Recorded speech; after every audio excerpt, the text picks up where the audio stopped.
Ya, kita mulai ya. Bismillahirrahmanirrahim. Assalamualaikum warahmatullahi wabarakatuh. Waalaikumsalam warahmatullahi wabarakatuh. Ya, selamat siang adik-adik semuanya ya. Alhamdulillahirabbil alamin. Puji syukur kepada Allah Subhanahu wa taala karena pada siang hari ini kita masih diberikan kesehatan dan kesempatan ya. Semoga apa yang kita lakukan hari ini niat baik kita semua tercatat dan menjadi berkah untuk kita dan orang di sekitar kita. Iya, hari ini sesuai janji Ibu kemarin ya, karena kemarin kita sempat menunda untuk membahas soal hematologi. Jadi hari ini kita akan membahas soal-soal hematologi ya. Oke, saya share screen.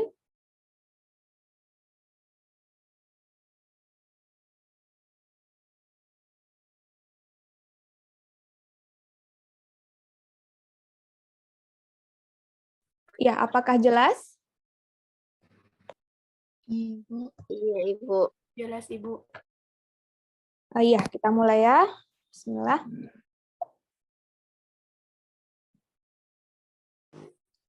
Ya, sebelum kita membahas soal-soal hematologi, mungkin ada baiknya kita mereview kembali ya mengenai materi-materi yang sudah kita pelajari di hematologi.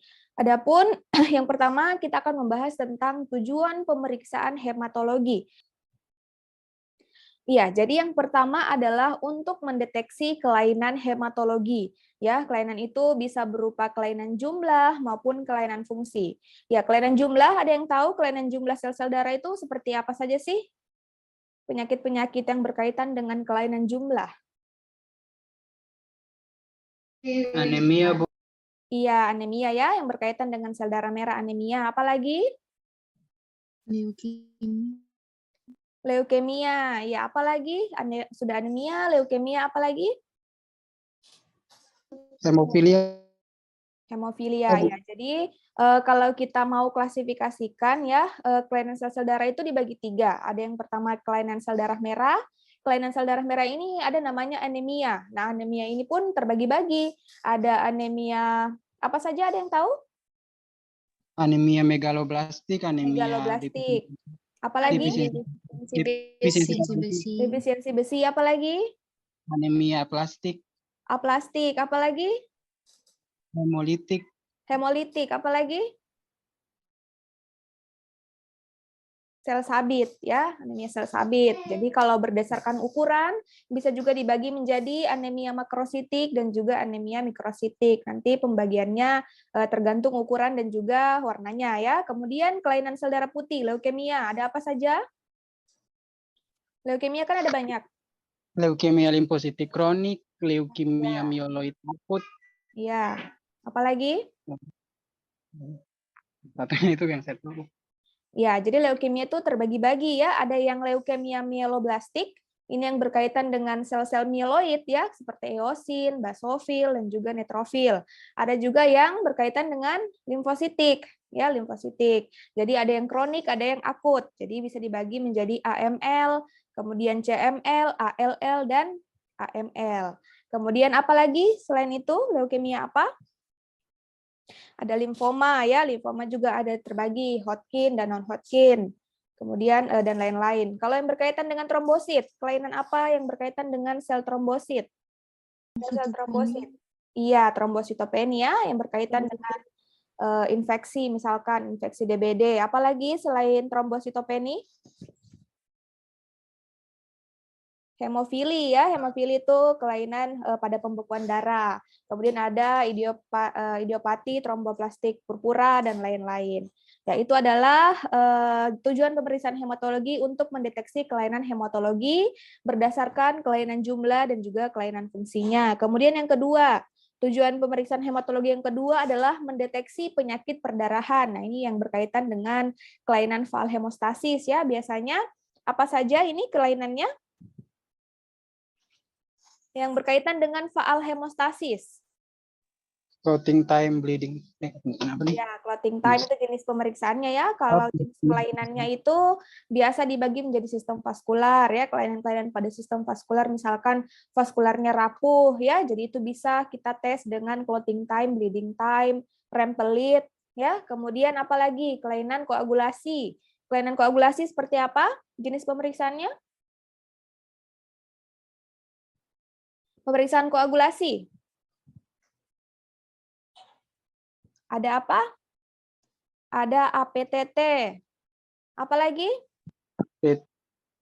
APTT, PT, protrombin time, fibrinogen. Ya, kurang lebih ada 4, tapi kalau kita mau mendeteksi lebih lanjut ada banyak untuk faktor koagulasi. Ada juga tentang sistem trombosis dan juga fibrinolisis, ya, itu untuk mendeteksi kelainan yang berkaitan dengan faal hemostasis.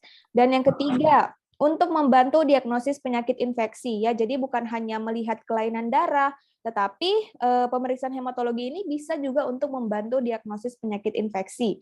Penyakit infeksi seperti apa saja? Ada yang tahu? Ya, infeksi ini biasanya berkaitan dengan apa sih? Atau mikroorganisme penginfeksinya itu apa-apa saja? Ada bakteri, apalagi? Selain bakteri? Parasit. Ya, ada parasit seperti malaria, ya. Kemudian ada juga infeksi jamur. Ya, jadi pemeriksaan hematologi itu bisa untuk mendeteksi jenis-jenis kelainan infeksi. Nah, selain itu bisa juga kita deteksi dengan melihat kelainan dan penurunan jumlah leukosit. Ya, jadi kalau leukositnya tinggi menandakan apa? Kalau leukositnya tinggi menandakan apa? Infeksi. Adanya infeksi, Bu. Terjadinya infeksi, Ibu. Ya, bisa kita tahu dengan cara kita melihat jumlah leukositnya, infeksi. Infeksi secara umum itu bisa meningkatkan leukosit. Kenapa infeksi secara umum bisa meningkatkan leukosit? Ada yang tahu? Karena leukosit itu berperan dalam proses sistem imun budaya yang membantu melawan atau mengeliminasi patogen yang masuk ke dalam tubuh seperti virus maupun karena dia leukosit yang berperan dalam mekanisme sistem imun untuk mengeliminasi antigen. Iya, jadi harusnya meningkat ya. Jadi kalau misalkan ada infeksi yang masuk, menjadi penanda nih bagi darah kita bahwa terjadi infeksi dengan cara meningkatkan leukosit. Lalu kalau misalkan leukositnya turun, itu menandakan apa? Leukosit yang menurun bisa juga disebabkan oleh infeksi ya, karena beberapa mikroorganisme itu justru menekan sel-sel imun kita. Ya, meskipun sel-sel imun kita dibentuk, tapi karena dia memang sifatnya mendestruksi atau melisiskan sel-sel leukosit ini, maka sel-sel kita biasanya menurun. Nah, contohnya apa? Biasanya pada mikroorganisme virus ya, terutama virus-virus HIV. Nah, HIV itu bisa menurunkan jumlah leukosit kita. Jadi dengan kita menghitung jumlah leukosit kita bisa tahu jenis penyakit apa yang sedang menginfeksi. Nah, meskipun demikian, ini biasanya dilakukan oleh dokter ya. Kita sebagai ATLM hanya bertugas untuk memeriksa, yang mendiagnosinya itu biasanya dokter. Oke, itu 3 tujuan pemeriksaan hematologi. Nah, sekarang kita masuk pada tahapan pemeriksaan hematologi. Ada yang tahu tahapannya apa saja? Umumnya ada 3. Yang pertama apa? Praanalitik. Praanalitik. Yang kedua? Analitik. Analitik. Dan ketiga, pasca analitik. Praanalitik apa-apa saja? Ada yang tahu? Praanalitik. Iya, persiapan pasien. Apa lagi? Persiapan alat dan bahan. Persiapan alat dan bahan. Apa lagi? Kalau persiapan pasien, apa-apa saja yang harus dipersiapkan? Seperti proses pengambilan darah. Ya, persiapan pasien, proses pengambilan darah. Apa lagi? Mempersiapkan identitas pasien, misalnya mempersiapkan identitas pasien seperti nama dan lain sebagainya yang mau dibawa untuk. Ya, jadi kurang lebih ada 5 ya. Yang pertama itu adalah permintaan pemeriksaan ya. Jadi kalau misalkan kita mau urutkan, yang pertama itu adalah permintaan pemeriksaan. Jadi yang pertama-tama harus ada permintaan dulu. Kalau tidak ada permintaan, ya tentu kita tidak bisa melakukan pemeriksaan. Nah, permintaan ini biasanya dari dokter. Nah, di permintaan pemeriksaan ini biasanya berisi apa saja? Yang harus terisi pada form permintaan ini apa saja biasanya? Jenis pemeriksaan, Jenis pemeriksaan, apalagi? kemudian apa ya?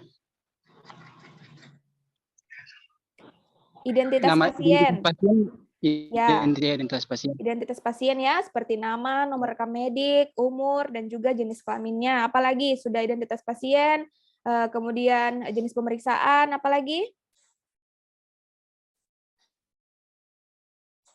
Biasa diisi juga nama dokter ya, nama dokter, kemudian nama flebotomisnya juga bisa diisi, dan juga tanggal permintaannya. Yang kedua adalah identifikasi pasien. Pasien ini bisa diidentifikasi ya, tergantung pasiennya apakah dia rawat inap, kemudian ataukah rawat jalan, ataukah pasien yang tidak sadarkan diri. Kalau pasien rawat inap, ini biasanya kita mengidentifikasi dari gelangnya ya, biasanya itu ada gelang identitas, kita cocokkan, kemudian bisa kita komunikasi secara langsung kalau pasiennya masih sadar. Kemudian untuk pasien yang rawat jalan, nah ini biasanya kita bisa komunikasikan secara langsung. Jadi form permintaan ini kita cocokkan dengan identifikasi pasien, kita cocokkan. Kemudian untuk pasien yang tidak sadarkan diri, nah ini biasanya kita bisa menanyakan ke perawat ataupun keluarga. Yang ketiga adalah persiapan pasien. Persiapan pasien ini adalah bagaimana kita membuat pasien ini siap untuk diambil darahnya. Ya, misalkan kita menjelaskan tentang apa yang akan kita lakukan, kemudian mengenai komplikasi yang mungkin terjadi ya secara ramah dan profesional. Jadi pasiennya kita tenangkan. Nah, setelah tenang baru kita mengambil darahnya. Tapi jangan lupa kita tanyakan juga nih tentang persiapannya, apakah sebelumnya berpuasa ataukah sudah mengkonsumsi obat-obatan. Nah, ini semuanya harus kita catat di persiapan pasien. Kemudian yang keempat dari peranalitik adalah persiapan alat dan bahan. Nah, ini yang tidak kalah pentingnya ya, terutama tabung dan antikoagulan. Sebagai seorang ATLM, kita harus paham jenis pemeriksaan dan penggunaan antikoagulan. Karena antikoagulan yang salah akan mempengaruhi hasil pemeriksaan. Nah, untuk hematologi biasanya antikoagulan apa yang digunakan? EDTA. EDTA. EDTA yang seperti apa? EDTA itu banyak. EDTA yang ya biasanya yang kalium ya, kalium ataupun yang natrium. Tapi banyak orang yang menggunakan kalium karena dia lebih stabil. Biasanya darah EDTA untuk pemeriksaan apa saja? Darah lengkap. Darah lengkap. Lengkap. Ya, darah lengkap ya, dan darah pada umumnya. Kecuali untuk pemeriksaan tertentu. Yang kedua apa? Selain EDTA, antikoagulan apa untuk pemeriksaan hematologi? Natrium citrat. Natrium citrat. Natrium citrat untuk pemeriksaan apa? Hemostasis. Ya, hemostasis seperti ya. pemeriksaan Ya, apa itu? Hemostasis apa saja pemeriksaannya? PTA, PTT. PTA, PTT ya, fibrinogen dan lain-lainnya. Kemudian setelah natrium citrat, antikoagulan apa lagi untuk hematologi? Lithium heparin. Lithium heparin ya, atau natrium heparin. Ya, biasanya untuk pemeriksaan apa? Kalau LED juga bisa, Bu. Heparin untuk LED? Nah, yang tutup warna hitam, Budi. Karena sih pernah baca sih, Bu. Pernah baca selain EDTA sih, Bu. Iya, Lithium heparin yang warna ya. tutup yang warna Heparin iya, itu warna hijau. Nah, ini biasanya untuk pemeriksaan elektrolit ya. Kenapa pemeriksaan elektrolit itu harus menggunakan antikoagulan heparin? Kenapa bukan EDTA, kenapa bukan natrium citrat, kenapa harus heparin? Itu pemeriksaan elektrolit. Ya, karena antikoagulan heparin itu tidak mengaburkan hasil ya. Bayangkan kalau kita menggunakan EDTA, yang mana EDTA itu mengandung ion-ion kalium dan natrium. Ya tahu kan EDTA itu tidak bisa berdiri sendiri, dia harus diikat oleh kalium ataupun natrium. Sementara yang kita mau periksa ini adalah ion elektrolit. Kalau misalkan kita menggunakan EDTA, ini hasilnya bisa bagaimana? Bisa tinggi atau bagaimana? Pasti bisa tinggi palsu ya, karena EDTA itu mengandung ion-ion kalium dan ion natrium, sehingga tidak cocok digunakan untuk pemeriksaan elektrolit. Nah, seperti itu ya. Selanjutnya, peran analitik selanjutnya adalah pengambilan spesimen. Hal-hal apa saja sih yang harus kita perhatikan pada saat pengambilan spesimen? Yang pertama adalah pemilihan vena. Ya, vena yang dipilih itu harus venanya besar supaya nanti penusukannya itu mudah. Kemudian venanya harus berada di permukaan kulit yang mudah terlihat. Nah, biasanya itu vena-vena yang bagian mediana cubiti, vena-vena yang besar memang, sehingga nanti pada saat penusukan mudah untuk pengambilan darahnya. Kemudian setelah pemilihan vena, kita harus perhatikan adalah desinfeksinya. Ya, desinfeksi itu juga penting, jangan sampai kuman-kuman yang ada di sekitar kulit kita itu justru masuk ke dalam pembuluh darah. Nah, ini berbahaya, bisa menyebabkan sepsis ya atau infeksi pada darah. Kemudian yang terakhir, untuk pengambilan darah itu yang harus kita perhatikan adalah apa? Waktu pembendungan, ya, karena pembendungan yang terlalu lama itu bisa menyebabkan apa? Hemokonsentrasi, Bu. Iya, kenapa pembendungan yang lama menyebabkan hemokonsentrasi? Tunggu, hemokonsentrasi itu apa sih? Meningkatnya beberapa parameter pemeriksaan, jadi kayak dia ada beberapa parameter pemeriksaan yang misalnya pemeriksaan darah lengkap ketika diperiksa tuh kayak dia tidak maksudnya meningkat palsu begitu, Bu. Iya, namanya saja hemokonsentrasi. Jadi konsentrasi darah itu meningkat, ya, artinya sel-sel darah itu semuanya meningkat akibat dari sel plasma yang merembes, ya. Jadi kenapa orang bilang pembendungan itu bisa menyebabkan hemokonsentrasi? Ya karena pembuluh darahnya itu kan sudah lama dibendung, ya, otomatis dia akan mengalami rentan untuk bocor, ya. Jadi pembuluh darahnya itu bocor, kemudian plasmanya itu bisa keluar dari pembuluh darahnya. Jadi yang tersisa adalah sel-sel darah. Jadi nanti yang kita ambil itu adalah sel-sel darah secara utuh, ya, sehingga nanti kalau misalkan kita periksa secara otomatis dia akan meningkat palsu. Jadi sebenarnya yang harusnya normal, tapi karena cairannya sudah merembes di permukaan kulit, di dalam jaringan, maka nanti darahnya terhitung tinggi palsu, ya, karena cairannya sudah terkuras. Oke, analitik, ada jenis-jenis pemeriksaan hematologi, kemudian pasca analitik, ada cara interpretasi, perhitungan hasil, penulisan hasil, pelaporan dan pelaporan hasil, lalu validasi. Oke, kita masuk pada jenis-jenis pemeriksaan hematologi. Kita lihat yang pertama ada darah lengkap. Ya, ada yang bisa menyebutkan darah lengkap itu apa saja? Pemeriksaan darah lengkap. Eritrosit, trombosit, leukosit, Ya. HB, HT, LED. Ya. Apalagi? Jumlah eritrosit, jumlah leukosit, jumlah trombosit, hemoglobin, hematokrit, LED. Apalagi satu? Indeks eritrosit, ya. Ya, jadi untuk darah lengkap itu ada pemeriksaan HB, hematokrit, jenis eritrosit, leukosit, trombosit, hitung jenis leukosit, ya, jangan lupa ada juga indeks eritrosit, LED, dan beberapa ada yang menambahkan PDW dan juga RDW. Ya, selanjutnya kita lihat pemeriksaan hemoglobin. Pemeriksaan hemoglobin ini biasanya kita bisa menggunakan metode apa saja? Metode Sahli, Sahli, hemoglobin, Sianmet, apalagi? HB Sahli, Sianmet, apalagi? Ada banyak. Yang jadul apa? Metode yang jadul itu HB. Pernah dengar Tallquist? Ya, ini ya untuk metode pemeriksaan HB ya, dari yang paling jadul sampai yang paling advance. Ada Tallquist, kuprisulfat, Sahli, Sianmet, POCT, dan juga flow cytometry. Nanti kita lihat apa saja sih yang dimaksud dengan Tallquist, kuprisulfat, Sahli. Nanti kita bahas di soal-soalnya. Selanjutnya hematokrit, metode pemeriksaannya apa saja? Jadi ini sudah saya rangkum semuanya ya.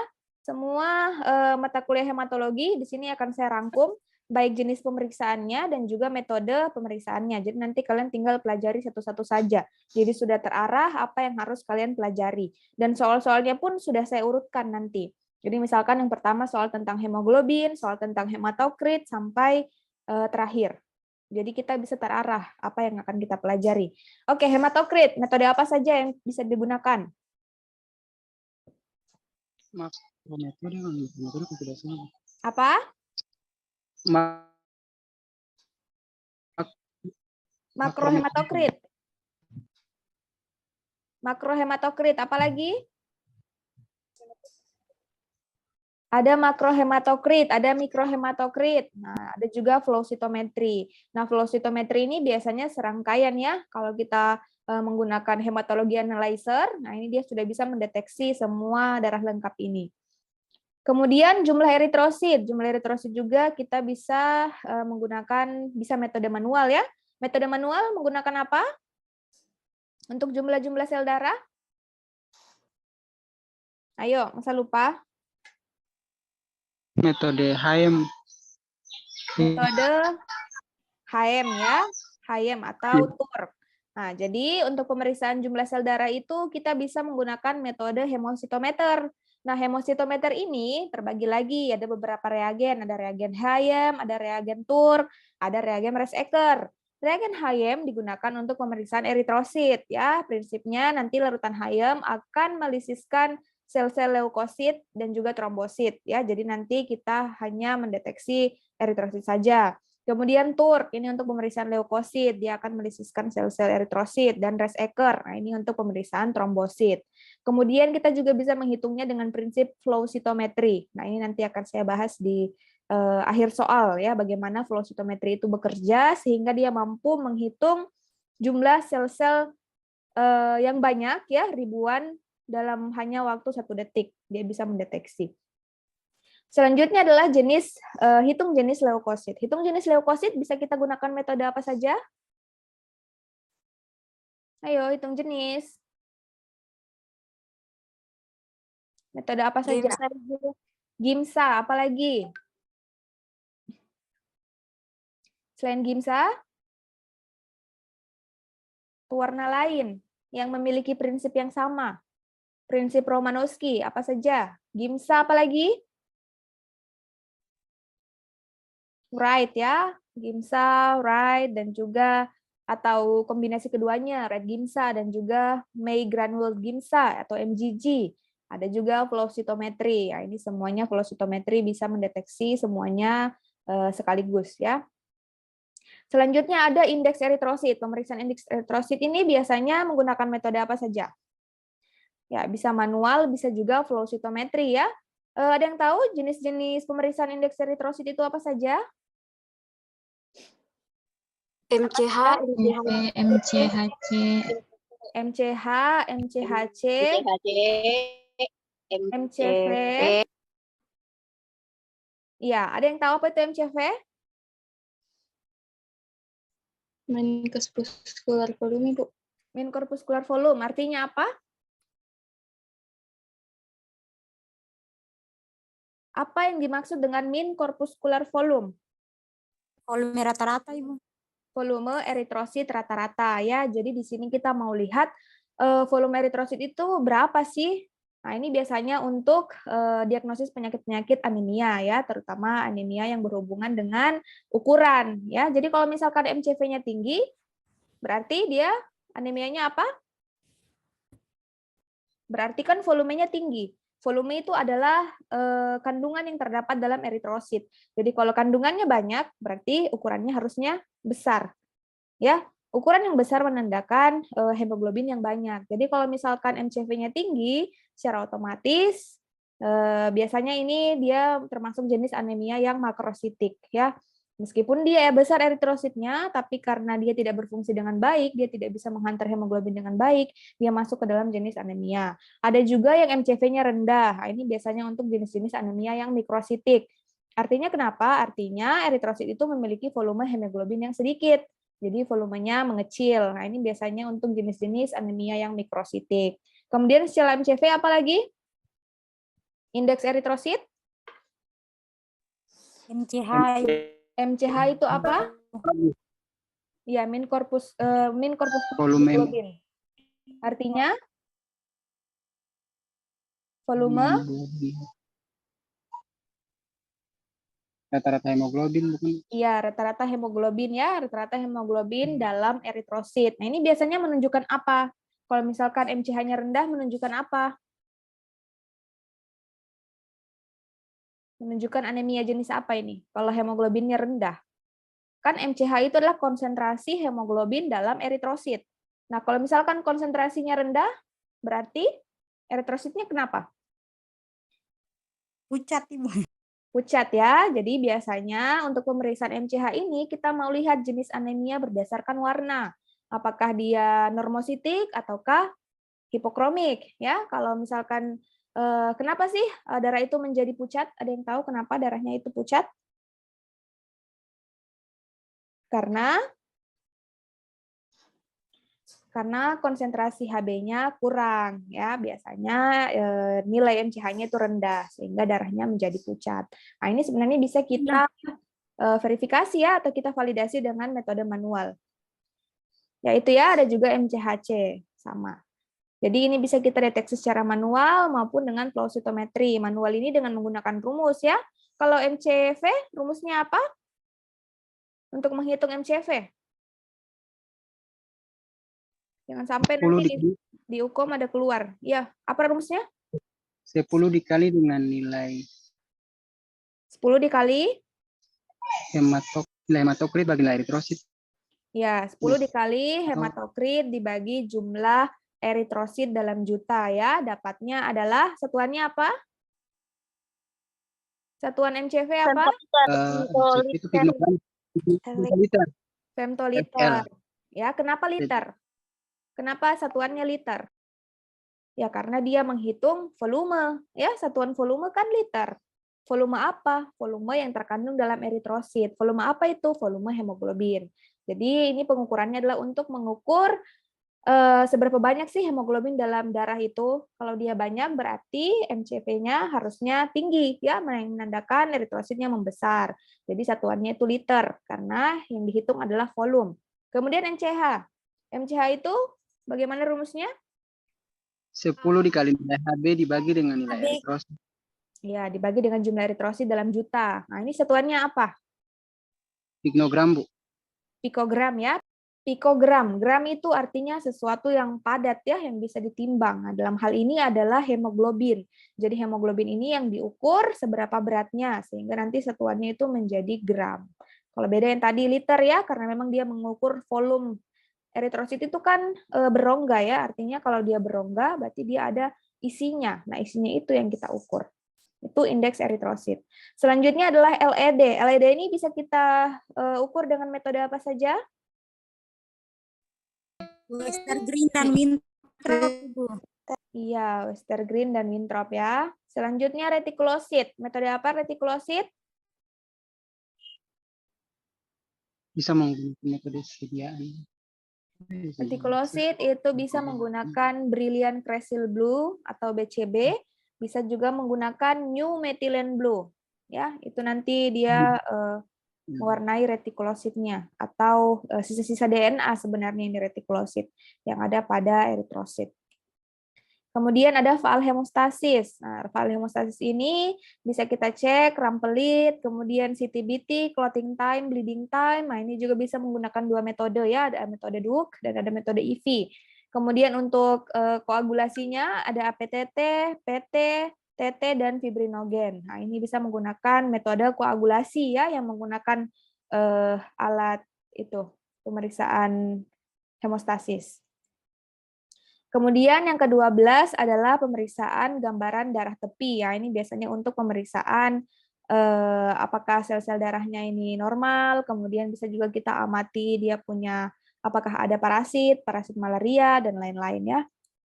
Kemudian yang terakhir adalah pemeriksaan daya tahan osmotik atau fragilitas. Jadi kita mau lihat seberapa tahan sih eritrosit ini kalau kita reaksikan dengan larutan yang hipotonik atau hipertonik. Nah, apakah dia mudah pecah? Nah, itu maksudnya pemeriksaan daya tahan osmotik eritrosit.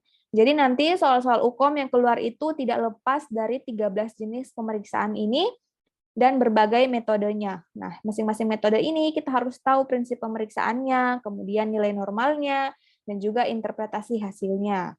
Nah, makanya saya sengaja buat seperti ini supaya nanti kita satu-satu soalnya yang kita bahas. Jadi soal tentang talquis sendiri, kuprisulfat sendiri, Sahli, dan lain-lain. Oke, kita masuk pada soal yang pertama.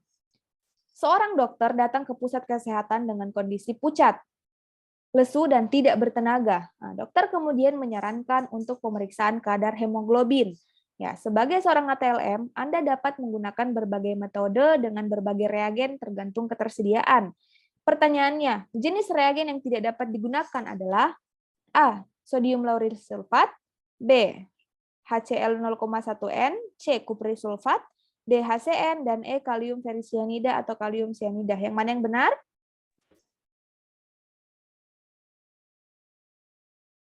Yang mana yang benar? Ini soal tentang HB ya. Soal yang pertama. Reagen yang tidak bisa digunakan. Artinya ada 4 reagen yang bisa kita gunakan di sini. Yang tidak bisa yang mana? Ayo, reagen yang mana? Ini ada berbagai metode. SLS ini metode apa? HCl metode apa? Nah, yang tidak bisa digunakan itu reagen yang mana?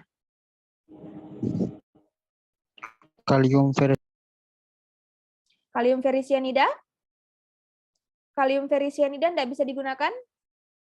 Iya, Ibu. Kenapa tidak bisa? Bukannya ini digunakan untuk metode cyanmet? Ya kan? Cyanmet kan kita menggunakan reagen kalium ferricyanida dan kalium cyanida. Nah, berarti ini bukan ya. Yang mana? Apakah SLS? Abu. SLS, Ibu. Sodium lauryl. Kenapa tidak digunakan sodium Karena lauryl sulfat? Karena dia tidak termasuk dalam metode pemeriksaan HB. Di sini kan kalau untuk Sahli kan menggunakan HCl 0,1N. Iya. Kuprisulfat itu untuk pemeriksaan berat jenis HB. Iya. Yang tadi. HCN apa? Kemudian itu apa tadi? Yang tadi kita jelaskan tadi itu metodenya. Ya, bukan ya. Ini hanya pengecoh sebenarnya. Jadi jawabannya adalah HCN. Jadi untuk pemeriksaan HB metode cyanmet hemoglobin itu biasanya menggunakan kalium ferricyanida atau kalium cyanida. Ya, jadi ini termasuk. Yang tidak termasuk adalah HCN. Kenapa? Karena SLS ini digunakan pada metode apa?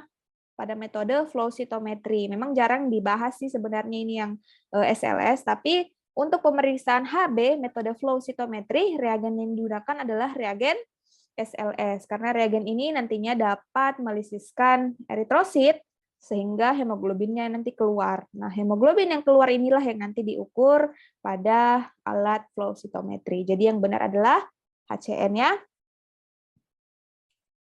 Nah, ini ya, untuk pemeriksaan HB dapat kita lakukan dengan beberapa metode.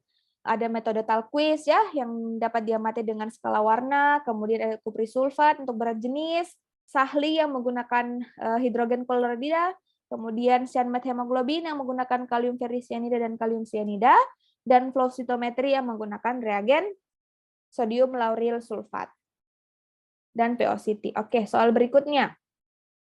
Pada suatu daerah yang sangat terpencil, pemeriksaan hemoglobin masih menggunakan HB metode talquis.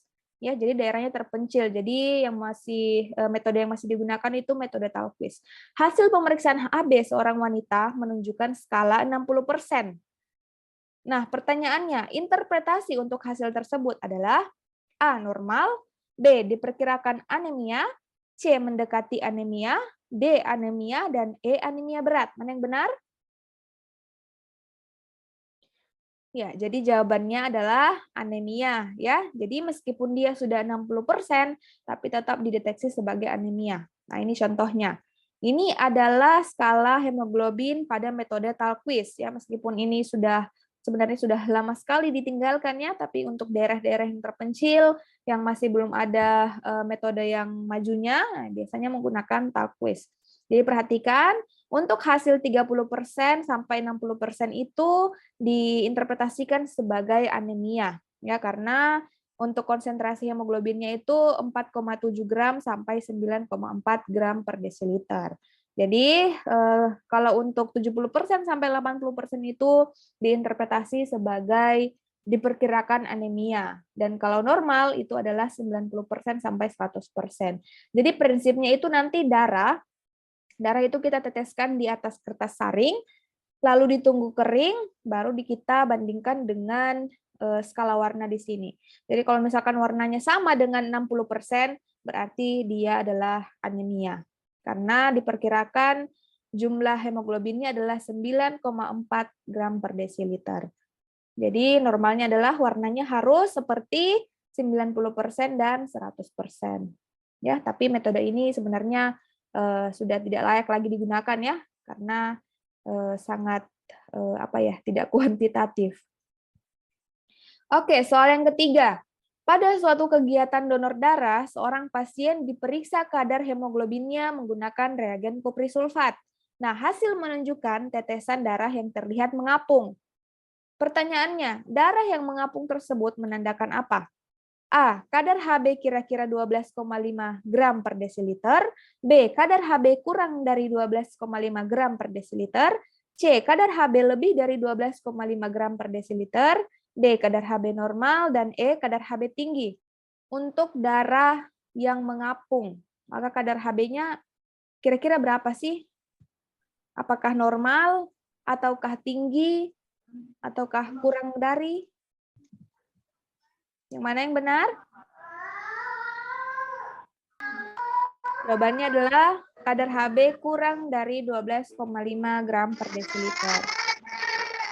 Ya, jadi kuprisulfat itu prinsipnya adalah mengukur kadar hemoglobin berdasarkan perbedaan berat jenis darah dengan berat jenis suatu larutan kuprisulfat. Ya, jadi kalau misalkan darah yang kita teteskan, lalu darah tersebut melayang atau terapung, nah kalau terapung itu biasanya kadar Hb kurang dari 12,5 gram per desiliter. Adapun kalau darahnya tenggelam, nah maka kadar Hb ini lebih dari 12,5 gram per desiliter. Jadi ini yang biasanya digunakan ya atau divalidasi agar bisa mendonor darah. Kalaupun melayang dan juga terapung ini biasanya dieksklusikan ya. Soal berikutnya, pada pemeriksaan hemoglobin metode Sahli, darah yang dicampurkan dengan HCl 0,1N akan tampak kecoklatan. Pertanyaannya, warna kecoklatan tersebut disebabkan oleh A. Reaksi antara hematin dan HCl, B. Reaksi antara ferrohem dan HCl, C. Reaksi antara globin dan HCl, D. Reaksi antara ferrohem dan air, dan E. Reaksi antara globin dan air. Mana yang benar? A, Bu. Yakin jawabannya A? Iya. Abu. Warna kecoklatan, reaksi antara apa? Jawabannya adalah reaksi antara ferrohem dan air. Ya, jadi jangan terkecoh. Ini hematin dan asam ini adalah warna coklat itu sendiri. Artinya hematin dan asam ini adalah hasil reaksi, bukan reaksi antara. Nah, kita lihat di sini, perhatikan. Jadi pertama-tama hemoglobin yang ada pada sel darah merah itu akan dilisiskan oleh reagen HCl. Ya, karena dia asam, dia akan melisiskan hemoglobin. Hemoglobin kemudian pecah menjadi globin dan hem. Ya, ingat globin ini adalah apa? Hemoglobin kan terdiri dari dua, ada globin, ada hem. Globin ini adalah senyawa protein, ya, senyawa protein yang diikat oleh hem. Hem ini adalah senyawa atau zat yang memberi warna pada darah, jadi dia merah. Nah, hem ini ternyata diikat oleh yang namanya ferrohem atau zat besi. Jadi hem ini juga terdiri dari dua, zat besi dan juga hem itu sendiri. Nah, ketika dia terpecah menjadi globin dan hem ini lagi nanti akan direaksikan atau akan diikat oleh HCl lagi. Ya, jadi nanti setelah diikat oleh HCl, maka dia akan berubah menjadi ferrihem klorida atau hemin atau hematin asam. Ya, jadi yang membuat dia coklat itu adalah ini, zat ferrohem ini. Kenapa bisa menjadi coklat? Ada yang tahu? Kenapa reaksi antara ferrohem, kemudian oksigen, kemudian darahnya menjadi coklat? Kenapa bisa menjadi coklat? Kan darah asalnya merah. Hem ini kan merah. Tapi kenapa ketika dia bereaksi dengan oksigen yang berasal dari air dan juga HCl, jadi oksigen ini adalah reaksi antara HCl dan juga air. Ya, karena HCl ini kan ada kandungan airnya juga banyak karena konsentrasinya hanya 0,1 N. Jadi ada airnya. Nah, air bertemu ferrohem berubah menjadi coklat. Kenapa bisa? Nah, sebenarnya ini kalau kita lihat sepele ya pemeriksaan HB metode Sahli yang mana ini sebenarnya sudah lama ditinggalkan. Tapi kalau di UKOM ada pertanyaan begini, apakah kita bisa jawab? Nah, itu disebabkan karena ferrohem ini masih mengandung zat besi. Ya, yang mana zat besi kita tahu kalau dia bertemu oksigen dan juga air, dia akan teroksidasi. Nah, besi yang teroksidasi itu akan berubah menjadi warna coklat. Seperti besi berkarat. Pernah lihat besi berkarat kan? Nah, besi berkarat itu karena dia terkena oksigen, jadi dia teroksidasi menjadi warna coklat. Sama dengan darah kita, mengandung zat besi juga. Oke, soal selanjutnya. Seorang wanita datang ke puskesmas dengan muka yang lesu dan pucat. Nah, dokter meminta untuk dilakukan pemeriksaan hemoglobin metode cyanmet. Pertanyaannya, reagen yang digunakan untuk metode tersebut adalah A. HB cyanida, B. kalium ferricyanida, C. kuprisulfat, D. HCl 0,1 N, dan E. SLS. Yang mana yang benar? Kalium ferricyanida. Iya, kalium ferricyanida ya. Ada yang tahu prinsip pemeriksaannya? Bagaimana kalium ferricyanida bisa mendeteksi hemoglobin? Kan begitu cara berpikirnya. Kalau kita mau mendeteksi hemoglobin menggunakan metode cyanmet, reagen apa sih yang bereaksi? Reagen apa sih yang bisa membuat hemoglobin kita itu terdeteksi? Bagaimana dia bekerja dalam alat? Itu semua kita harus tahu. Apalagi kita D4, yang mana nanti kita akan menjadi validator, verifikator. Kita yang menjamin bahwa kualitas hasil pemeriksaan adalah kualitas yang baik. Nah, bagaimana kita mau bisa memvalidasi kalau prinsip kerjanya saja kita tidak tahu? Kesalahannya bersumber dari mana kita tidak tahu. Reagen yang bereaksi itu apa? Jadi, jawabannya adalah kalium ferricyanida. Nah, prinsip reaksinya adalah pada metode cyanmet, HB dalam darah akan diubah oleh kalium ferricyanida menjadi methemoglobin. Ya, jadi pertama-tama dia lisiskan dulu, kemudian dia ikat hemoglobinnya. Jadinya methemoglobin. Nah, methemoglobin yang diikat ini kemudian diubah lagi. Jadi ada dua reagen yang digunakan. Ada kalium ferricyanida, ada kalium cyanida. Nah, methemoglobin yang diikat diubah lagi oleh kalium cyanida menjadi HB cyanida. Nah, HB cyanida inilah yang nanti diukur intensitas warnanya. Ya, intensitas warnanya dengan konsentrasi Hb yang ada dalam darah. Jadi diukur secara fotometrik. Oke, soal ke-6. Saat ini metode pemeriksaan Hb sudah sangat berkembang dan yang paling banyak digunakan di berbagai rumah sakit tipe A adalah metode flow cytometry. Pertanyaannya, apa reagen yang digunakan untuk metode tersebut? A. HB cyanida, B. kalium ferricyanida, C. kuprisulfat, D. HCl, dan E. SLS. Yang mana yang benar? SLS. Iya, SLS ya. Sodium lauryl sulfat. Ini adalah reagen yang digunakan pada metode flow cytometry. Bagaimana prinsip pemeriksaannya? Tadi yang saya sudah jelaskan.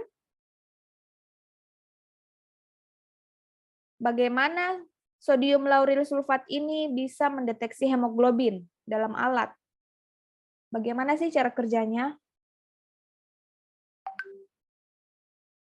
Ya, jadi dengan cara melisiskan eritrosit ya.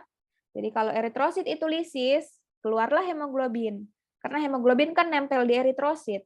Jadi kalau eritrosit sudah dilisiskan oleh SLS ini, maka hemoglobinnya keluar ya. Hemoglobin yang keluar ini nanti akan diukur dengan laser ya. Jadi nanti ada sinar laser. Nanti saya tunjukkan bagaimana flow cytometry ini bekerja. Oke, soal ke-7. Seorang pria datang ke rumah sakit dengan kondisi lemas dan pucat. Ya, ini masih seputar HB dulu ya. Nanti kita bertahap. Dokter meminta ATLM untuk memeriksa kadar hematokrit. Ya, metode yang digunakan adalah menggunakan tabung Winthrop, di mana volume eritrosit akan dihitung dalam 100 ml darah yang dinyatakan dalam persen. Sorry ya, ini kita sudah masuk di hematokrit yang kedua. Oke, pertanyaannya, metode yang digunakan adalah A. Hematokrit, B. LED Winthrop, C. LED Westergreen, D. Makrohematokrit, dan E. Mikrohematokrit. Yang mana yang benar? Makrohematokrit, Ibu. Iya, jawabannya adalah makrohematokrit karena menggunakan apa? Winthrop, Ibu. Tabung Winthrop ya. Jadi ini adalah tabung Winthrop. Yang mana kita gunakan ini? Pengukurannya yang kita gunakan apakah yang sebelah kiri atau yang sebelah kanan untuk skalanya? Ayo, yang mana? Ini kan ada 2 skala. Persen. Sebelah Persen, Ibu. sebelah kanan ya, yang persen ya, karena kita mau lihat berapa banyak sih sel-sel darah itu dalam persen, karena kan dia nanti dipisah ya, di sentrifus sel-sel darah dan juga plasmanya. Jadi itu yang kita ukur. Berapa persen sel-sel darah dari seluruh darah atau gabungan dari plasma dan darah. Jadi hanya sel-sel darahnya saja yang kita ukur. Ya, ini menggunakan tabung Winthrop. Kalau yang sebelah kiri ini skala untuk apa? LED, Bu. LED ya, karena LED juga ada yang metode Winthrop. Jadi kalau LED itu dia skalanya meningkat, ya artinya dari atas ke bawah itu semakin meningkat. Kalau hematokrit itu dari atas ke bawah semakin menurun ya. Jadi harusnya nanti dia punya hematokrit itu berada sekitar sini ya, di pertengahan. Artinya perbandingan antara eritrosit atau sel-sel darah dengan plasma itu tidak terlalu berbeda jauh, yang menandakan bahwa sel-sel kita itu tidak terkena anemia. Oke, soal selanjutnya. Pada suatu metode pemeriksaan hematokrit metode mikro, darah kapiler dapat langsung disedot menggunakan tabung kapiler yang berisi antikoagulan. Nah, pertanyaannya, tabung kapiler yang berisi antikoagulan heparin adalah yang bertutup apa? A. Merah, B. Kuning, C. Hijau, D. Biru, dan E. Ungu. Yang mana yang benar? Hijau, Bu. Hijau. Yang berisi antikoagulan heparin. Warna hijau, Bu. Warna merah. Ya, Merah, Bu. jadi jangan samakan dengan Iya, Bu. tabung antikoagulan ya, berbeda ya. Ini adalah tabung kapiler untuk memeriksa hematokrit. Nah, ini ya. Jadi pada metode mikro itu sampel darah kita bisa gunakan darah kapiler atau darah EDTA ya, atau darah heparin atau darah amonium kalium oksalat. Jadi dimasukkan nanti di dalam tabung kapiler ya seperti ini. Jadi ini tabung itu diameternya panjangnya 75 mm dan diameternya 1 mm. Nah, jadi tabung ini ada 2 macam ya, ada yang berisi heparin. Kalau misalkan kita mau mengambil langsung darahnya ya, artinya darahnya belum ada antikoagulannya, kita bisa gunakan yang heparin. Nah, heparin ini biasanya yang bertutup merah. Ini ya, yang heparinizide. Kemudian ada yang plain, yang tidak berisi. Nah, ini biasanya kalau kita mengambil darah yang sudah ada antikoagulannya, sehingga tidak perlu lagi kita gunakan antikoagulan. Jadi keduanya bisa digunakan. Nah, ini yang tadi saya katakannya hematokrit. Jadi bisa juga kita gunakan yang makro tadi ya, yang tabung Winthrop. Jadi perbandingan antara sel-sel darah dengan keseluruhan darah atau whole blood-nya. Jadi berapa persen darah terhadap seluruh darahnya ini. Jadi kalau semakin rendah hematokrit menunjukkan apa? Kalau hematokritnya rendah menunjukkan apa? Kondisi apa? Kondisi Volume kurang. hematokrit berarti sel-sel darahnya kurang ya, yang bisa mengindikasikan bahwa orang tersebut mengalami anemia. Oke, lanjut. Ya, soal 9. Seorang pria berusia 25 tahun datang ke klinik untuk melakukan pengecekan rutin. Pada saat tindakan flebotomi, terjadi hemokonsentrasi yang ditandai dengan berkurangnya volume plasma dibandingkan dengan sel-sel darah, sehingga terjadi peningkatan nilai hematokrit. Yaitu tadi ya yang saya jelaskan, bahwa hemokonsentrasi adalah kondisi di mana volume plasma itu berkurang. Artinya yang meningkat adalah sel-sel darah. Jadi darahnya itu seolah-olah kental.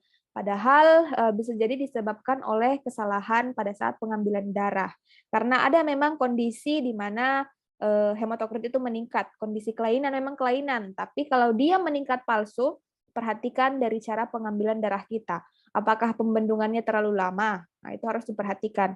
Pembendungan yang terlalu lama akan menyebabkan pembuluh darah mengalami perembesan ya. Jadi sel plasma cairan plasmanya itu mengalami perembesan sehingga yang tersisa adalah sel-sel darah. Nah, ini ditandai dengan nilai hematokrit yang tinggi. Pertanyaannya, kesalahan yang mungkin terjadi adalah A. Saat fungsi vena, jarum meleset dari vena. B. Terjadi hematoma. C. Pembendungan yang terlalu lama. D. Salah menggunakan antikoagulan. Dan E. Proses sentrifus yang tidak sempurna. Yang mana yang benar? Pembendungan. Iya, Pembendungan C yang ya. terlalu lama. Pembendungan yang terlalu lama menyebabkan hemokonsentrasi. Pembendungan yang normal itu biasanya berapa menit? Tujuan pembendungan itu apa sih sebenarnya? Kenapa saat pengambilan darah itu harus dibendung? Untuk memperjelas vena. Iya, untuk memperjelas vena ya, untuk vena-vena yang misalkan letaknya terlalu dalam atau kecil, nah ini harus kita lakukan pembendungan. Tapi perhatikan pembendungan tidak boleh terlalu lama. Pembendungan yang normal adalah tidak lebih dari 2 menit. Jadi kalau misalkan kita merasa sudah terlalu lama mencari venanya, nah itu biasanya dibuka dulu. Dibuka dulu dia punya tourniquet ya atau pembendung, lalu dipasang lagi baru dicari lagi. Jangan sampai terlalu lama, nanti hematokritnya akan tinggi palsu. Oke, nomor 10. Seorang anak berusia 8 tahun datang ke puskesmas dengan gejala seperti demam berdarah. Nah, dokter meminta ATLM untuk memeriksa jumlah eritrosit, leukosit, dan trombosit menggunakan hemositometer. Nah, ini mungkin masih di daerah ya yang masih menggunakan hemositometer.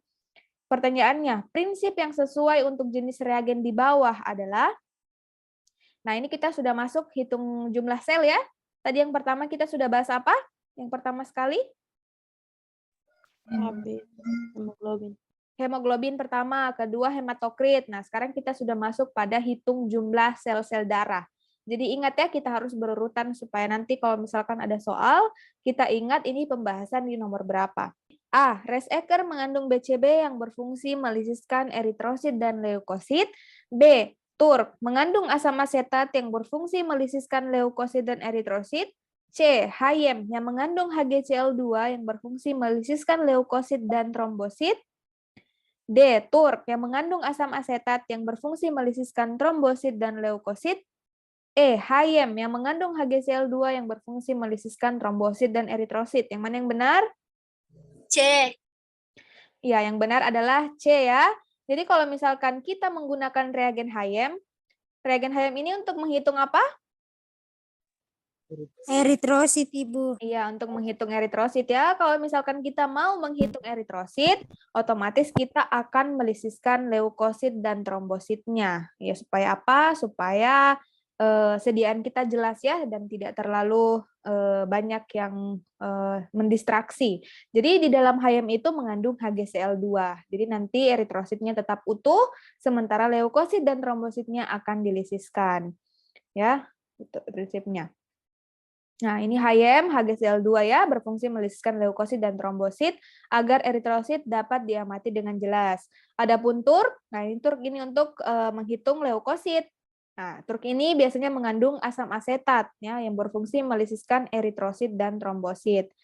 Nah, di sini tadi pilihannya ada juga Turk ya, tapi sudah benar ya mengandung asam asetat, tapi fungsinya yang salah. Nah, di sini fungsinya melisiskan trombosit dan leukosit. Ya, harusnya leukosit tidak dilisiskan ya, karena ini memang yang mau dihitung. Oke, soal selanjutnya. Oke, ini kayaknya kita sudah masuk pada perhitungan jumlah ya, yang manual. Pada suatu perhitungan jumlah eritrosit, menggunakan pipet Thoma, darah dipipet sampai batas 0,5. Ya, ini bagus kalau kalian catat di kertas biar bisa dihitung. Dan larutan pengencer sampai batas 101. Nah, ini menggunakan pipet apa ini? Pipet Thoma yang mengandung reagen apa nih? Hayem. Hayem ya? Ibu, Hayem. Jadi kalau kita mau hitung eritrosit, kita pakai Hayem. Hayem berfungsi melisiskan leukosit dan juga trombosit. Nah, jadi darahnya kita pipet sampai batas 0,5. Kemudian larutan pengencernya atau Hayemnya sampai batas 101. Nah, diketahui jumlah sel yang dihitung dalam 5 kotak kecil adalah 450 sel. Nah, ini harus kita cakar ya, memang harus kita hitung. Pertanyaannya, berapakah jumlah total eritrosit yang dihitung? A. 3 juta sel per milimeter kubik, B. 3.500.000 sel per milimeter kubik, C. 4 juta, D. 4.500.000, dan E. 5 juta. Ayo, coba dicakar semuanya. Dicari rumus perhitungan total eritrosit. Hasilnya berapa? Ayo, ada yang sudah dapat? Jawabannya berapa? Berapa total eritrosit yang dihitung? Kalau misalkan dalam 5 kotak kecil, sel darah yang kita hitung adalah 450 sel. Nah, kalau darahnya kita pipet sampai 0,5 dan pengencernya sampai 101, berapa sih jumlah total eritrosit yang dihitung? Nah, pertama-tama kita cari faktor pengencernya. Faktor pengencernya berapa? 10.000. Faktor pengencer 200. 200. Ya, kita lihat ya cara kerjanya. Nah, perhatikan ini adalah, bentar saya geser dulu. Ya, ini adalah gambar kamar hitung. Ya, jadi ini untuk hitung leukosit, satu sebelah kiri, kanan atas, kanan bawah, dan kiri bawah. Ini adalah daerah hitung leukosit. Daerah hitung eritrosit adalah di tengah, ya, kotak kotak besar yang di tengah ini. Tapi tidak semua.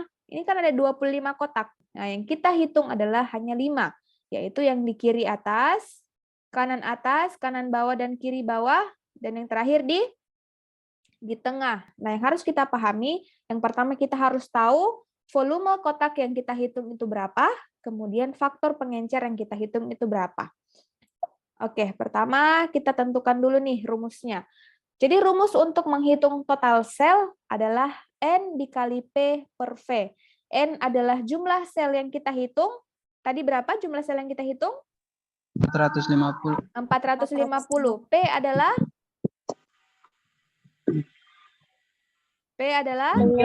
pengencernya, ya. Faktor pengencernya berapa? Dan V adalah volume kotak. Jadi ingat, volume kotak ini adalah yang kita hitung hanya pada daerah yang daerah hitungnya. Jadi kalau kita hanya menghitung 5 kotak, jadi volumenya kita hitung 5 kotak saja ya. Oke, yang pertama, faktor pengencer adalah 200. 200 ini didapat dari mana? Pengencer, Ibu. Pengencernya. Kenapa bisa 200? Ini 101 dapat dari mana? Volume pipet, Ibu. Dari volume pipetan. Volume reagen yang dipipet 101. Nah, lalu dikurangi 1 dibagi 0,5. Nah, pertanyaannya, kenapa dikurangi 1 di sini? Kan volume pengencernya kan 101. Harusnya untuk mendapatkan faktor pengencer itu adalah volume pengencer dibagi volume darah yang dipipet. Ya kan? Yang dipipet 0,5. Jadi 101 harusnya dibagi 0,5. Tapi kenapa di sini dikurang 1? Kenapa? Jadi cara berpikir kita tuh harus begitu ya, jangan hanya kita tahu faktor pengencernya 200, lalu ya sudah, semuanya gunakan 200. Tidak ya, karena ada kondisi di mana faktor pengencernya bisa lebih besar. Jadi tidak serta-merta semuanya harus 200 faktor pengencernya. Memang normalnya 200, yaitu kita pipet 0,5 darah, kemudian sampai 101 reagen. Tapi kondisi di mana misalkan darahnya terlalu kental, nah, ini kan faktor pengencernya harus kita naikkan. Jadi darah yang dipipet harus lebih. Kalau kita mau naikkan faktor pengencernya, darah yang dipipet harus lebih banyak atau sedikit? Sedikit. Sedikit ya, supaya lebih encer ya. Nah, ini biasanya bisa kita pipet 0,4 kah atau 0,3 bisa. Tapi kalau secara umum, nah kita pipet dulu 0,5. Namun nanti kalau misalkan ada kelainan, misalkan darahnya terlalu menumpuk, baru kita bisa encerkan. Nah, pertanyaannya, kenapa di sini -1? Karena sebelum pemeriksaan kan kita keluarkan beberapa tetes, ya kan? Jadi beberapa tetes itu diperkirakan adalah volumenya 1, jadi dikurangi 1. Jadinya dapat 100 dibagi 0,5 sama dengan 200. Oke, kita sudah dapat faktor pengencernya. Yang kedua, kita mau cari volumenya. Oke, volume kotaknya berapa yang mau kita hitung? Ayo, rumus volume berapa? Apa rumus volume untuk balok ya? Ini bisa dibilang balok. Rumus volume balok itu apa? Panjang kali Lebar kali L kali tinggi. panjang kali lebar kali tinggi. Oke, panjang kotak eritrosit ini berapa? Kalau misalkan dari sini ke sini adalah 1, ya perhatikan ya, dia kotak yang besar ini 1, semuanya 1. 1, 1, 1. Ke samping juga 1, 1, 1. Jadi kalau misalkan dari sini ke sini 1, maka dari sini ke sini berapa? Berapa? 0,2 ya, karena 1 dibagi 5. Ya kan ini kan ada 5 kotak. 1, 2, 3, 4, 5. Dalam satu kotak besar ini. Jadi 1/5 sama dengan 0,2. Di sini ada nih, 0,2. Oke, kemudian lebarnya berapa?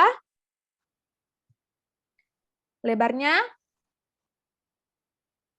sama ya, 0,2 juga. Tingginya berapa? Sama. Tinggi dari kamar hitung ini berapa? Karena dia volume, dia punya tinggi ya. Jadi kalau misalkan kita mau hitung volume, itu pasti ada panjang, ada tinggi, ada lebar. Nah, itu 0,1. Ya, perhatikan, untuk volume balok, ya, terutama untuk daerah hitung eritrosit ini adalah panjang kali lebar kali tinggi dikali 5. Panjangnya 0,2, lebarnya 0,2, tingginya 0,1. Nah, kenapa dikali 5? Ada yang tahu kenapa dikali 5 di sini? Karena tadi dihitung 5 kotak. 5 kotak ya yang kita hitung. Kalau misalkan saya mau hitung ke semua kotak ini, misalkan saya lagi rajin nih, saya mau hitung eritrosit ke 25 kotak ini. Bisa tidak? Bisa, Ibu. Bisa ya, tapi capek ya, mata juling. Ya, jadi kalau misalkan saya mau menghitung semuanya, berarti di sini saya ganti berapa? 25, Ibu. 25 ya. Biasanya untuk 25 ini biasanya untuk hitung apa? Untuk hitung sel apa yang menggunakan perkalian 25? Trombosit, Ibu. Trombosit ya. Kalau misalkan kita mau hitung total trombosit, ya tinggal diganti saja ini. Karena trombosit kan dihitung ke semua sel ini. Ya. Dihitung ke semua sel yang berkotak sedang ini. Oke, selanjutnya. Kita sudah dapat faktor pengencer, kita sudah dapat volume kotaknya. Jadi tinggal dimasukkan saja ya nilainya.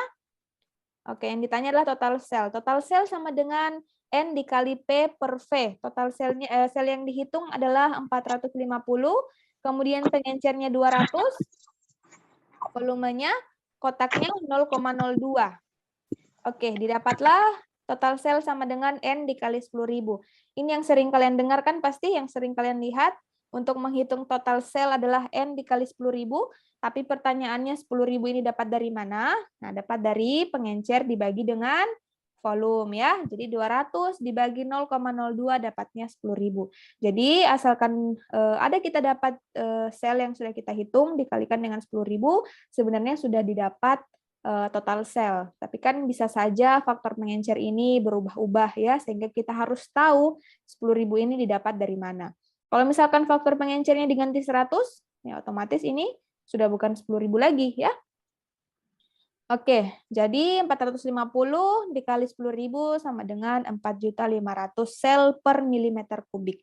Jadi jawaban yang benar adalah 4.500. Oke, next. Perhitungan lagi. Pada suatu perhitungan jumlah eritrosit, ya siapkan lagi alat tulisnya ya, menggunakan pipetoma, darah yang diamati tampak padat memenuhi kamar hitung, sehingga perlu ditingkatkan pengencerannya dengan memipet darah sampai batas 0,4. Nah, ini yang saya katakan tadi ya, jadi kamar hitungnya itu terlalu penuh dengan darah, menyulitkan kita untuk menghitung. Jadi darahnya diencerkan lagi supaya hitungnya mudah. Apakah ini akan mempengaruhi jumlahnya? Mempengaruhi nilai yang kita dapat? Iya. Mempengaruhi tidak kalau saya tingkatkan pengencerannya? Mempengaruhi. Harusnya tidak, ya. Karena memang jumlah darahnya ya segitu. Ini hanya untuk memudahkan kita untuk mengamati. Karena nanti bagaimanapun juga kita akan mengalihkan faktor pengencernya. Ya, jadi dengan kita mengubah faktor pengencer atau tidak, jumlah darahnya tetap sama. Tapi nanti yang berbeda adalah faktor pengencerannya. Oke, dan larutan pengencer sampai batas 101. Diketahui jumlah sel yang dihitung dalam 5 kotak kecil adalah 450 sel darah. Jadi jumlah yang dihitung sama, hanya saja faktor pengencernya sudah saya tingkatkan. Pertanyaannya, berapakah jumlah total eritrosit yang dihitung? Jadi rumusnya sama kayak tadi, cuma kita ubah faktor pengencernya saja. A 5.600.000, B 5.625.000, C 5.650.000, D 6.675.000, dan E 5.700.000 sel per milimeter kubik. Jawabannya yang mana? B, Bu. Apa? B, Bu, B. Ya, jawabannya B ya. Sudah tahu cara perhitungannya ya? Ada yang masih belum paham? Cara cari faktor pengencer misalkan. Sudah tahu caranya? Ya, jadi kita lihat lagi. Rumusnya masih sama. Total sel sama dengan N dikali P per V. Kita cari dulu faktor pengencernya.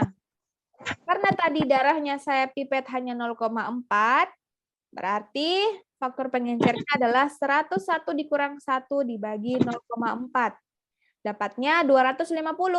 Meningkat atau berkurang dari yang sebelumnya? Meningkat. Meningkat ya. Karena sebelumnya tadi adalah 200 faktor pengencernya. Jadi kalau semakin sedikit darah yang saya pipet, tadi kan 0,5 dipipet. Jadi kalau semakin sedikit darah yang saya pipet, otomatis semakin banyak larutan pengencernya. Semakin banyak larutan pengencer, otomatis darah akan semakin terencer. Jadi faktor pengencernya akan meningkat, jadi 250. Jadi nanti otomatis darahnya akan lebih meningkat. Oke, selanjutnya volume. Volume yang kita hitung masih sama ya, kotaknya masih sama di 5 kotak, di mana panjang kali lebar kali tinggi adalah 0,2 dikali 0,2 dikali 0,1 dikali jumlah kotak yang dihitung dengan 0,02. Jumlah sel yang dihitung adalah 450. Jadi totalnya adalah 5.625.000. Jadi nanti untuk rumusnya tetap ini ya. Kalau misalkan ditanyakan faktor pengencer, ya tinggal kita bolak-balik saja. Atau ditanyakan berapa sih volume kotak yang dihitung, nah tinggal dibalik-balik saja. Biasanya yang lainnya sudah diketahui. Oke, sampai sini ada pertanyaan? Mengenai faktor pengencer, volume kotak. Masih mudah ya? Kita lanjut. Soal berikutnya. Pada suatu perhitungan jumlah eritrosit menggunakan pipetoma, darah yang diamati tampak padat, memenuhi kamar hitung. Nah, ini sama ya, sehingga perlu ditingkatkan pengencerannya dengan memipet darah batas 0,4 dan larutan pengencer sampai 101. Jadi pengencernya sama dengan soal yang tadi. Nah, diketahui jumlah sel yang dihitung dalam 4 kotak kecil adalah 300 sel darah. Jadi kali ini darahnya lebih sedikit yang dihitung. Pertanyaannya, berapakah jumlah total eritrosit yang dihitung? Ya, berapa? Kita latihan-latihan soal saja biar lebih lancar nanti hitungnya. Berapa ini kalau misalkan darah dipipet 0,4, kemudian yang dihitung 300 sel darah, maka jumlah total eritrositnya berapa? Ada yang sudah dapat? 487, Ibu. 4.687 ya. Jadi sama caranya, rumusnya total sel sama dengan jumlah sel yang dihitung dikali faktor pengencer dibagi volume kotak. Jadi faktor pengencernya sama. Tadi ya 101 dikurang 1 dibagi 0,4. 0,4 ini adalah darah yang dipipet, 101 adalah larutan pengencernya, kemudian volumenya masih sama. Yang didapat adalah 300 sel ya. Ya. Oke, soal selanjutnya. Pada suatu perhitungan total leukosit, nah ini kita total leukosit ya, menggunakan pipetoma, darah dipipet sampai tanda 0,5 dan larutan turk sampai tanda 11. Ya, jadi beda untuk pipetoma eritrosit dan leukosit ya. Kalau pipetoma eritrosit itu dia sampai 101, kalau leukosit hanya sampai 11. Hasil perhitungan sel adalah 200 sel yang dihitung dalam 4 kotak besar. Ya, jadi ada 200 sel. Pertanyaannya, jumlah total leukosit yang dihitung adalah, nah ini pasti bisa menghitung. Rumusnya sama. Cuma mungkin yang berbeda di sini adalah volume kotaknya.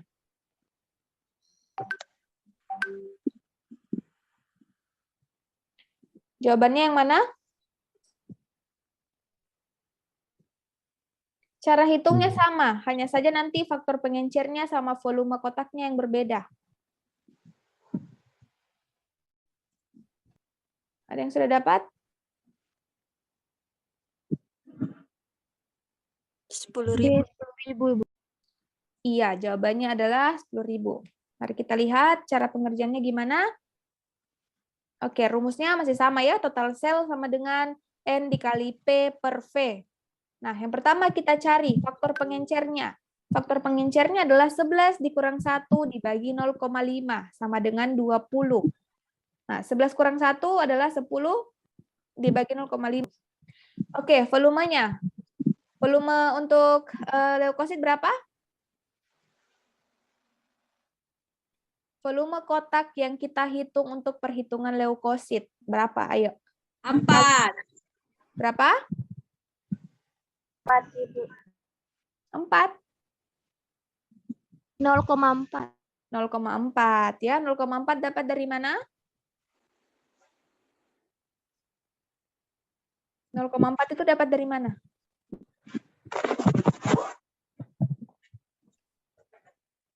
Ingat rumus volume. Panjang kali lebar kali tinggi. Ya, panjangnya berapa ini kotak? Panjangnya berapa? 1 milimeter. Lebarnya berapa? 1 juga. Jadi panjang kali lebar kali tingginya tetap 0,1. Jadi 1 kali 1 kali 0,1 dikali 4. 4 ini dapat dari mana?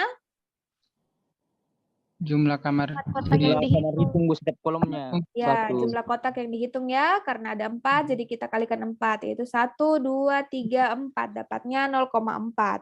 Jadi kalau misalkan saya mau hitung satu kotak saja, bisa tidak? Misalkan Bisa, saya Bu. lagi malas, saya hanya mau hitung satu kotak ini saja. Bisa tidak? Bisa. Apanya yang berubah nanti?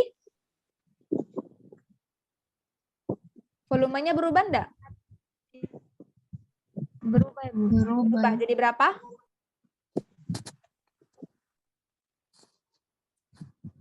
Volumenya berubah menjadi 1, Ibu. 0,1 ya, karena di sini nanti pengalinya 1, karena hanya satu kotak yang saya hitung. Ya, tapi apakah itu merepresentasi hasil perhitungan? Tentu tidak, ya, karena pasti tidak merata gitu selnya. Bisa jadi di sini sel leukositnya lebih banyak atau di sini. Jadi untuk satu kotak itu tidak merepresentasikan, melainkan kita harus menghitungnya pada 4 kotak. Oke, jumlah sel yang dihitung 200. Jadi total selnya adalah dimasukkan nilainya. Nah, ini ya biasanya untuk hitung leukosit kita sering mendengar atau kita sering melihat total sel sama dengan N dikali 50. Namun tahukah kita 50 ini bersumber dari mana? Ternyata bersumber dari faktor pengenceran yang dibagi dengan volume kotak. Ya, jadi 20 adalah faktor pengencerannya, volume kotaknya adalah 0,4, 20 dibagi 0,4 sama dengan 50. Kalau misalkan faktor pengencernya 100, maka faktor perkaliannya berapa? 100 dibagi 0,4 berapa? 250, Ibu. Iya, jadi faktor pengencernya, faktor perkaliannya menjadi 250, menjadi lebih banyak ya. Karena bisa jadi itu terjadi pada kondisi pasien yang leukemia ya, kanker darah, di mana jumlah leukositnya itu meningkat, sehingga kita harus melakukan pengenceran darah supaya leukositnya mudah dihitung. Jadi faktor perkalian ini pun fleksibel, bisa berubah-ubah tergantung redaksi. Ya, jadi jangan terpaku pada faktor perkalian N dikali 50. Tapi kita harus tahu 50 ini bersumber dari mana. Karena kapan faktor pengencernya diganti atau volume kotak yang diganti, maka faktor perkalian pun akan berubah. Oke, hasilnya adalah 10.000 sel. Soal berikutnya. Seorang pria berusia 35 tahun datang ke puskesmas dengan ciri anemia dan pembesaran hati. Hasil anamnesa sementara adalah kronik myeloid leukemia atau CML. Hasil pengamatan dengan hemositometer menunjukkan leukosit yang bertumpuk-tumpuk, sehingga sampel diencerkan dengan cara memipet darah sampai batas 0,1.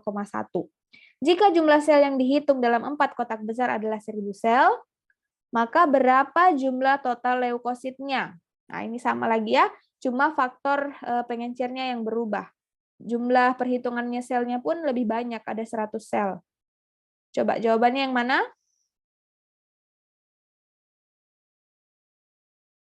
Jawabannya berapa? Dia punya total leukositnya itu.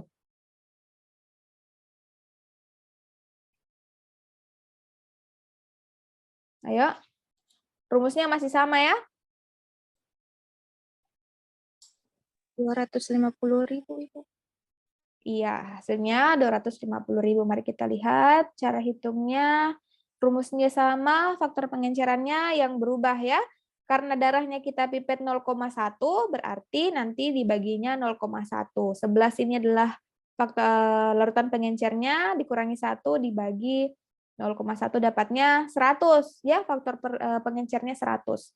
Kemudian volumenya sama, 1 kali 1 kali 0,1 dikali 4 kotak yang dihitung sama dengan 0,4. Jumlah sel yang dihitung 1.000 sel, yang ditanyakan total sel. Jadi total sel sama dengan N dikali 250 ya, karena faktor pengencernya itu 100. Jadi 1.000 dikali 250 dapatnya 250.000 sel per milimeter kubik. Untuk nilai normal leukosit berapa? 4.000 sampai 10.000.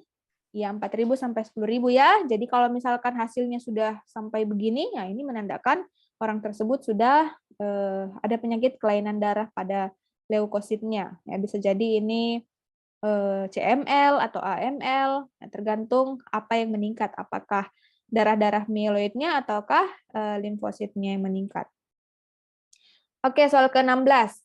Pada suatu perhitungan total leukosit menggunakan pipetoma, hasil perhitungan sel adalah 320 sel yang dihitung dalam 4 kotak sedang ya. Jumlah total leukosit adalah 20.000 sel per milimeter kubik. Nah, ini totalnya sudah diketahui. Jadi yang ditanyakan adalah berapa faktor pengenceran yang digunakan. Ya, jadi ini ditanyakan faktor pengencerannya.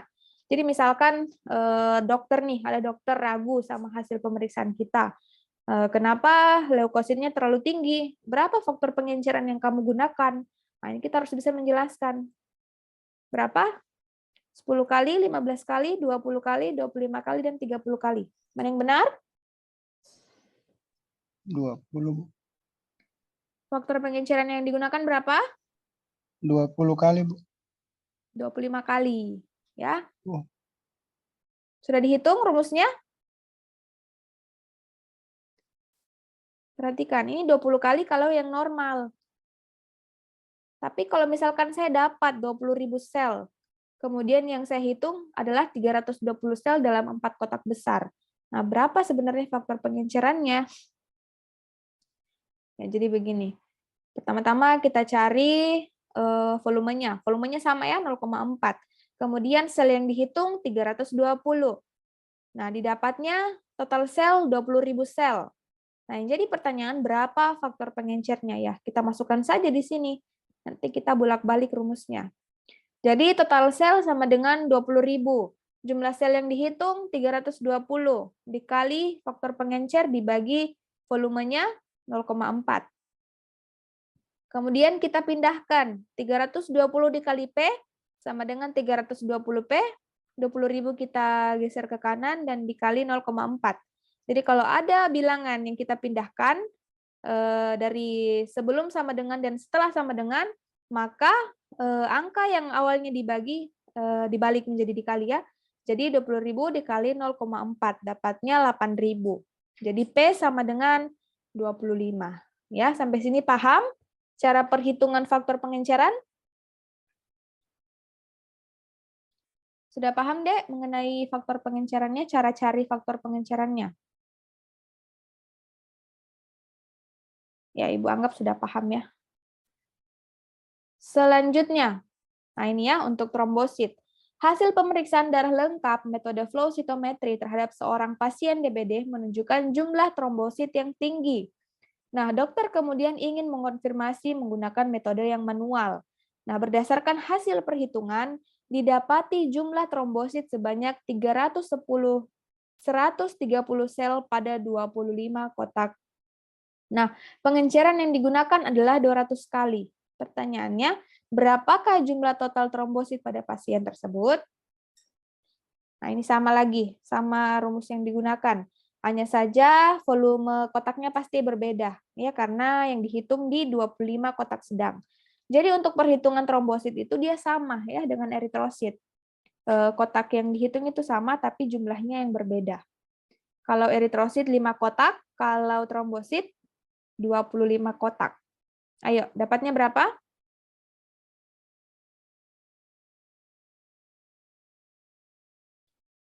Mana jawaban yang benar?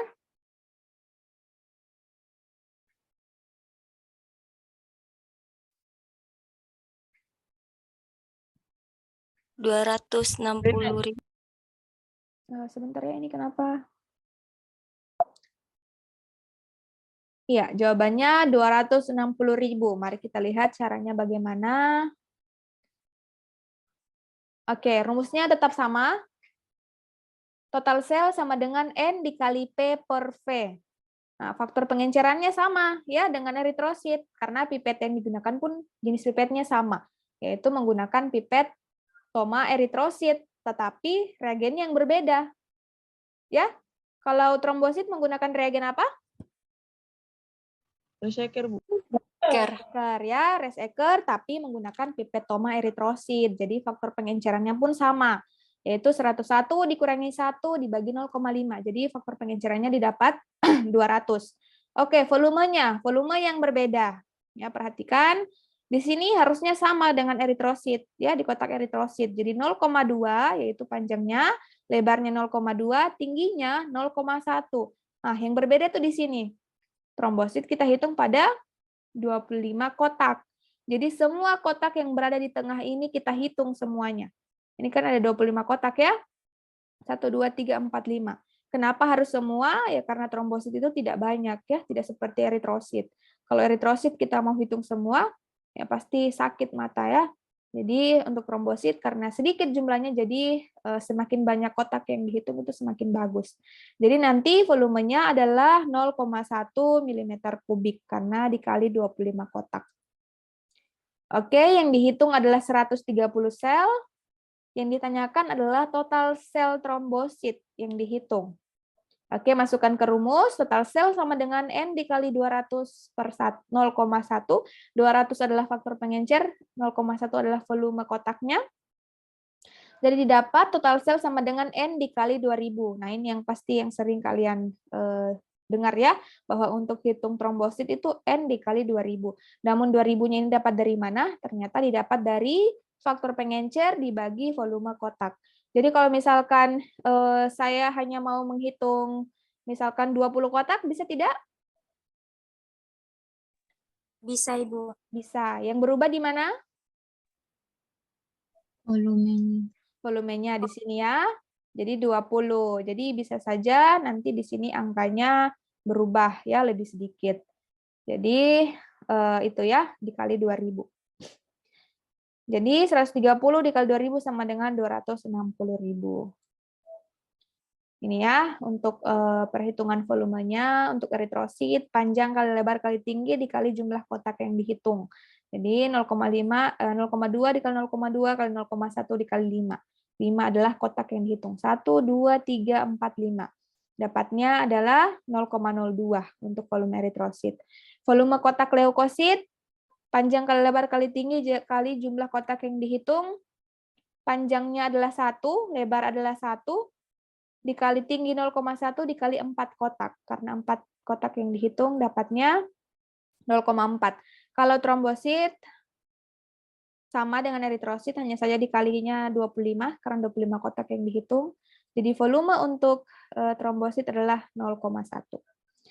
Oke, sampai sini ada pertanyaan. Mungkin selanjutnya kita akan bahas di pertemuan selanjutnya ya. Jadi nanti berikutnya itu kita akan bahas tentang, nah, kita kan sudah bahas sampai di sini ya, sudah sampai jumlah trombosit, baik yang metode manual maupun, flow cytometry belum ya, nanti insya Allah minggu depan kita lanjutkan. Hitung jumlah eritrosit, leukosit, dan trombosit menggunakan metode flow cytometry. Oke, sampai sini ada yang mau ditanyakan?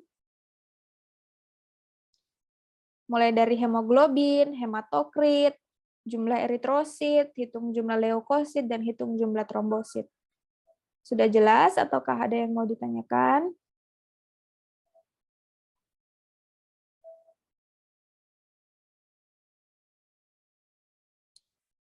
Ya, kalau tidak ada yang bertanya, saya rasa sudah cukup jelas ya. Oleh karena itu, mungkin kita cukupkan saja hari ini. Kurang dan lebihnya saya mohon maaf. Saya tutup dengan ucapan hamdalah, alhamdulillahirrahmanirrahim. Wassalamualaikum warahmatullahi wabarakatuh. Waalaikumsalam. Banyak Ibu. Ya.